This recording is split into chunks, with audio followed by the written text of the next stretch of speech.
grade at this point, 6th, 7th grade, and I'm still like really like having like, and we're friendly at that, but like it wasn't like she ignored me.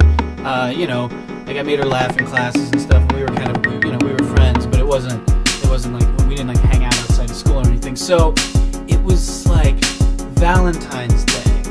I decide that I'm going to. This is probably the closest. If this story actually followed through, it would be the most embarrassing thing that's ever happened to me. I went. So we went to like mass that morning. It was a Catholic school, so we went to Catholic mass. And we're down at church, and the night before, every little homeroom had their own little had their own little Valentine's Day party.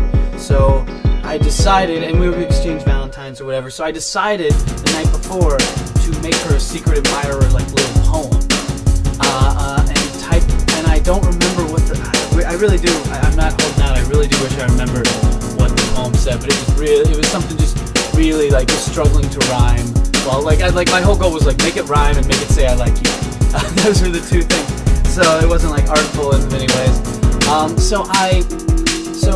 And I signed it like secret admirer, and I typed it out on the computer, printed it out so that like my handwriting wouldn't be obvious. And I put it in like an envelope, and so each homeroom had their stack of Valentine's Day cards.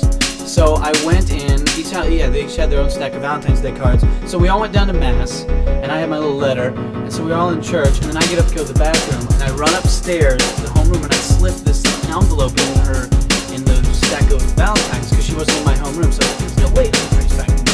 So I go downstairs, and I sit in mass, and I'm just kind of like very pleased with myself, like I'm going to pull this off. And then for the next like 45 minutes that mass took, I just completely mind-fucked myself into thinking it was the worst idea ever. I was just saying, I went from like, yeah, I pulled this off, to just sitting there like, you're an idiot, man. You're gonna like this is probably the gayest thing anyone can do. Is what you, and it's like, and people are gonna know it's me. Like I'm not gonna be able to like, and what do I even have to stand to gain by it? Like if I ever admit that it's me, people will be like, you're lame. But if I don't admit to it, then she'll never know it was me. And so I was just sitting there like sweating, just like looking, and I couldn't like get up and go to the bathroom again because they wouldn't let me. So I'm just like, all right, so I gotta get to that. And then it just became something like, well, I gotta get to that envelope before anyone reads it. I just gotta make that happen. So I went upstairs. So like all the homerooms, like we you know, like mass ends, and we all like get up to go to our classes to have our little Valentine's Day party, and we're all like walking up the stairs, and I'm like speed walking, and just like, yeah, well, whatever, and then I must have looked crazy, and then I just go to the homeroom, and I'm like in the homeroom, and I just go in the homeroom, and I like grab my letter, the letter that I'd written, and then like this is before anyone was in the homeroom, but they're like seconds behind me. So I like grab the letter and I just like shove it in my pocket, and then like all the kids are walking in, and they're like, oh, you're not in our room, like what are you doing here?